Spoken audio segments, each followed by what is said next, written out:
Ni makcik-makcik, pakcik-pakcik dekat sini, dia orang cari rezeki bukannya nak beli welfare pun. Dia nak selamat datang ke kampung saya, Kok Diang. Saya sekarang berada di Pasar Kok Diang. Waktu saya kecil, saya dengan mak saya selalu datang sini beli barang. Ini adalah suasana kampung sampai tahun 2025 sekalipun anda boleh rasa vibe tahun 80-an 90-an. Dekat sini peniaga-peniaga kampung ada yang komersial jugalah dan ada yang memang dia tanam belakang rumah, tanam dekat kebun, dia petik sayur, dia jual dekat sini. Ada sayur, ada makanan, ada ikan, makanan laut, apa semua. Anda boleh datang dekat sini. Sebab apa kami selalu promote tempat-tempat macam ni? Sebab datanglah, supportlah peniaga-peniaga macam ni. Makcik-makcik, pakcik-pakcik dekat sini, dia orang cari rezeki bukannya nak beli welfare pun.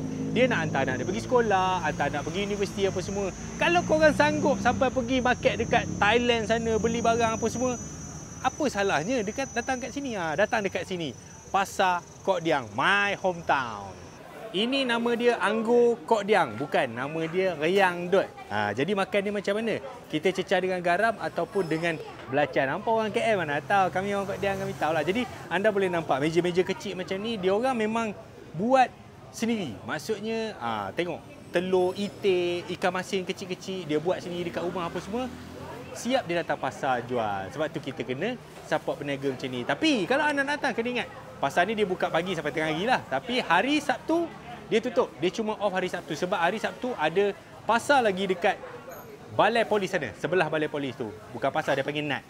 Hampa mana tahu.